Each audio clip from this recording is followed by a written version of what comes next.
Hola, os doy la bienvenida a esta primera clase de sintaxis. En el vídeo de hoy aprenderemos a identificar el sujeto y el predicado de diferentes oraciones. Aunque suene simple, te pido que no te saltes esta clase, porque vamos a demostrar que no siempre es tan fácil como parece. La primera tentación en la que solemos caer es la de pensar que, como nos han dicho que el sujeto es aquella persona, animal o cosa que realiza la acción, todos somos capaces de identificarlo rápidamente y sin dificultad. Sin embargo, no siempre somos tan eficaces identificando el sujeto. Por ejemplo, mirad esta oración. Juan, trae la calculadora. ¿Cuál crees que es el sujeto? Si eres como la mayoría, habrás dicho Juan. En efecto, parece lógico pensar que quien trae la calculadora es Juan y que por tanto debe ser el sujeto de la oración. Ahora bien, miremos un poco más atentamente la oración. Hay una regla casi inquebrantable en sintaxis. El sujeto debe coincidir en número y también en persona con el verbo de la oración. Pero si observas, el verbo de nuestra oración, trae, es un imperativo y está en segunda persona del singular. Trae tú. Mientras que Juan es tercera persona del singular, o sea, él. De modo que no puede ser el sujeto de esta oración. El sujeto está omitido y, como acabamos de indicar, es tú. Pero si el sujeto es tú, ¿qué diablos es Juan? Pues un vocativo. Aprovecho para presentaros este elemento sintáctico muy utilizado en nuestra habla cotidiana, pero poco y a veces mal enseñado en la clase de lengua. El vocativo es un nombre, o en ocasiones un sintagma nominal, o grupo nominal, como parece que les gusta llamarlo ahora, que sirve para llamar la atención del oyente o para dirigirse a él. Fíjate cómo en nuestra oración hemos usado el nombre propio Juan para llamar la atención de nuestro interlocutor y poder dirigirnos a él. Digamos que con el vocativo nos aseguramos de que nos escucha y de que sabe que nos dirigimos a él o a ella. Observa además que siempre suele llevar una coma que lo separa del resto de la frase. Da igual si va al principio o al final. Mira este otro ejemplo. Hola, Silvia. En este caso, el vocativo, que es Silvia, va al final, pero igualmente hay una coma, en este caso anterior al vocativo, que lo separa del resto de la oración. Esta coma también puede ayudar a identificarlo, ya que nunca vas a encontrar un sujeto separado de su predicado con una coma. Si lo ves, desconfía de que sea el sujeto. Y si es el sujeto, desconfía de que quien lo haya escrito tenga idea de morfosintaxis. Por cierto, ahora que ya lo sabes, deja de poner comas entre el sujeto y su predicado. Antes de cerrar esta forma de hallar el sujeto basada en que es la persona, animal o cosa que realiza la acción, os dejo una pregunta. ¿Qué ocurre cuando el sujeto no realiza ninguna acción? Y no solo me refiero al caso de las oraciones pasivas. Por ejemplo, la empresa fue fundada en 1982. La empresa aquí es el sujeto, pero no está realizando ninguna acción. Pero también me refiero incluso a aquellas oraciones activas, como Pablo está enfermo, en la que Pablo, pobre mío, no realiza ninguna acción. Lo que le faltaba al pobre encima de estar enfermo. Bueno, bromas aparte, os dejo que reflexionéis sobre la pregunta. ¿Qué ocurre cuando el sujeto no realiza ninguna acción? ¿Vale? Démosle una vuelta a esa definición que teníamos en la cabeza sobre qué era el sujeto. Hay ocasiones en las que el sujeto no realiza ninguna acción, pero sigue siendo el sujeto, ¿vale? Otra forma de hallar el sujeto de una oración es la que nos explicaron en el cole cuando éramos unos chiquillos.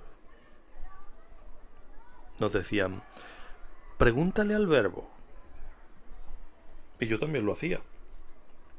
Pero pronto descubrí lo mentiroso que puede llegar a ser un verbo. Y solo espero que vosotros estéis a tiempo de descubrirlo antes del examen. Mirad esta oración. Me gustan los caramelos. Ahora yo le pregunto al verbo. ¿A quién le gustan los caramelos? A mí. Pues ese es el sujeto omitido, ¿no? Pues no. Resulta que o yo le he preguntado mal al verbo, o el verbo es un mentiroso, o las dos cosas. Para el caso es lo mismo, porque yo ya habría analizado mal la oración. Para empezar, aunque en algunas gramáticas sostienen que es posible encontrar sujetos encabezados por preposiciones, lo cual es muy discutible, desconfiad. Generalmente un sujeto nunca va a empezar con una preposición. Así que el hecho de que mi sujeto sea a mí ya debe hacerme sospechar de que por ahí no voy bien.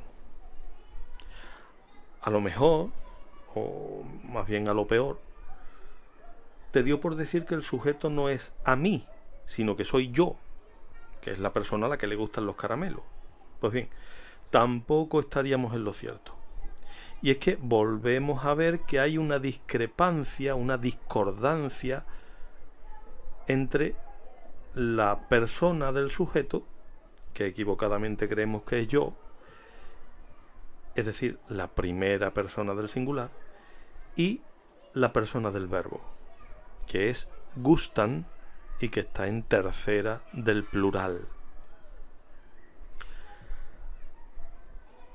Si alguien pensó que el sujeto podría ser me, pues que se lo quite de la cabeza. Me es un pronombre personal átono que puede ser objeto, directo o indirecto, pero nunca sujeto. Por último, para quienes aún se estén preguntando cuál es el sujeto de esta oración, pues son los caramelos. Comprobadlo y veréis que todo lo dicho anteriormente casa con este sujeto. Pero entonces, si no puedo fiarme de mi intuición ni de mi sentido común a la hora de identificar quién realiza la acción, y tampoco me sirve lo de preguntarle al verbo, ¿cómo voy a identificar el sujeto? Pues con un método mucho más fiable, el método del cambio de número. Como indicábamos antes, sujeto y verbo deben concordar en número. Ojo, concordar no es coincidir.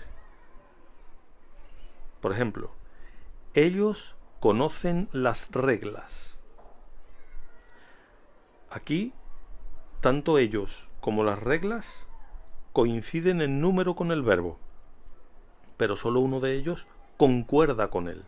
Porque si cambiamos el verbo de número, solo uno de ellos necesita también cambiar de número. Compruébalo.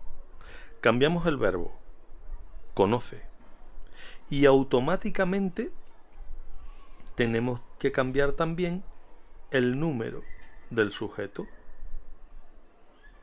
él o ella. Mientras que las reglas podemos dejarla en plural. De modo que el sujeto no solo coincide, sino que concuerda. Es decir, que cuando uno cambia, el otro necesita cambiar también. Aprovechando esto, vamos a cambiar el verbo de número y veamos qué sucede. Y lo que pueden suceder son 4 cosas. Una, que cambie una sola cosa. Lo más normal es que lo que haya cambiado sea el sujeto de la oración. Por ejemplo, María come patatas. vamos a cambiar come por comen. Ya me veo obligado a decir ellas comen patata. Lo que ha cambiado, que es María, es el sujeto de la oración.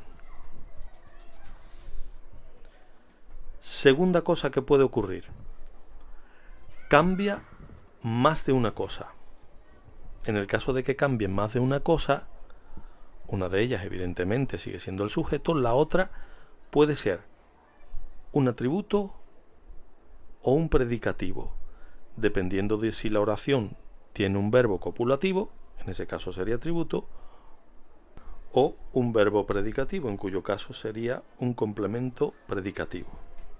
Vamos a ver cada uno de estos casos con un ejemplo. Primera oración. Ella está contenta. Cambiamos de número el verbo. En lugar de está decimos están. Y vemos que cambia. Ellas están contentas. Ha cambiado tanto ellas como contentas. Una de esas dos palabras, ellas, es el sujeto. La otra es un atributo. ¿Cómo lo sé? Porque el verbo es copulativo. ¿Bien? Veamos qué ocurre cuando el verbo no es copulativo y cambian las dos cosas. Por ejemplo, los niños jugaban contentos. En este caso, si cambio el verbo y digo jugaba, me veo obligado a cambiar también los otros elementos. Fíjate, el niño jugaba contento. En este caso, uno de esos elementos que ha cambiado es el sujeto, en este caso el niño, y el otro es un complemento predicativo. ¿Por qué lo sé? Porque en este caso el verbo no es copulativo. Tercera cosa que puede ocurrir. Nada cambia. Es decir, yo cambio el número del verbo y nada absolutamente de la oración cambia con él. En este caso, diremos que el sujeto está omitido. Es decir, no está explícito en la oración, pero podemos deducirlo por la persona en la que se encuentra el verbo. Ejemplo. Volvieron con las manos vacías. Vamos a cambiar el número del verbo. Volvió con las manos vacías. Vemos que aparte del verbo, nada en la oración ha cambiado. Diremos entonces que el sujeto está omitido y que como el verbo es volvieron, que es tercera persona del plural, el sujeto debe ser ellos o ellas. Cuarta y última cosa que puede suceder. No puedo cambiar el número del verbo. En ese caso, me encuentro ante una oración impersonal. Un ejemplo. Hay 3 objetos sobre la mesa. Imposible que yo hay lo pueda poner en otra forma, en plural, por ejemplo. ¿Vale? Es una de las formas impersonales del verbo haber. Y como es una forma impersonal, no podemos ponerle ningún sujeto. Lo mismo ocurre con verbos meteorológicos. ¿Vale? Si yo digo llueve, tampoco voy a poder cambiarlo de número. En esos casos, como digo, es una oración impersonal y por tanto no es que tenga un sujeto omitido, es que no tiene sujeto. ¿Vale? Por si queréis saberlo, este tipo de oraciones que solamente tiene un miembro, es decir, solamente tiene predicado en este caso, se llaman oraciones unimembres. Pero bueno, es una curiosidad simplemente. Ahora bien, ¿es esto un método infalible? Pues obviamente no. especialmente porque hay veces que los sujetos y los verbos pueden no concordar, y también porque encontramos oraciones en las que el sujeto es un infinitivo y es más difícil identificarlo por este método. Pero todo esto lo vamos a ver en próximos vídeos. Una última cuestión. Aunque esta es quizá la manera más fiable de identificar un sujeto, podemos combinarla con otras para asegurarnos de que lo hemos hecho correctamente, en especial cuando el sujeto nos parezca dudoso. ¿Y con qué otro método lo podemos combinar? Pues, por ejemplo, con uno que consiste en pasar la oración a pasiva. Vamos a poner un ejemplo de los anteriores. Uno sencillito. María come patatas. La ponemos en pasiva. Patatas son comidas por María. Vemos que al pasarla a pasiva, el sujeto pasa a ser el complemento agente. Y si esto no sucede, debemos dudar de que ese sea el sujeto.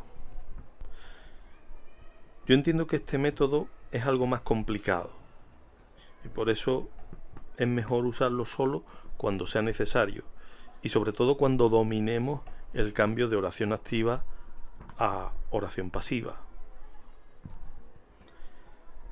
Pero hasta ahora solo hemos hablado del sujeto. ¿Y del predicado qué? ¿Cómo lo identificamos? Pues parafraseando a Conan Doyle, una vez descubierto el sujeto, todo lo demás, por increíble que parezca, deberá ser el predicado. Así de simple. Lo vamos a ver con otro ejemplo. Sara extendió los brazos. Cambiamos el verbo, vemos que el sujeto es Sara, pues todo lo demás, es decir, extendió los brazos, es el predicado. Y poco más que decir. Hemos visto que identificar el sujeto y el predicado de las oraciones puede ser todo un desafío, pero con estos consejillos y con estos trucos estaréis en mejor situación para analizar las estructuras sintácticas. Recordad utilizar el método del cambio de número y estar atentos a los verbos copulativos. Si tenéis alguna duda o si queréis más ejemplos, no dudéis en dejarlo en vuestros comentarios. Gracias por acompañarnos en esta primera clase de sintaxis y permaneced atentos a los shorts donde se van a revelar las soluciones a los ejercicios que aparecen en la pantalla. Hasta la próxima.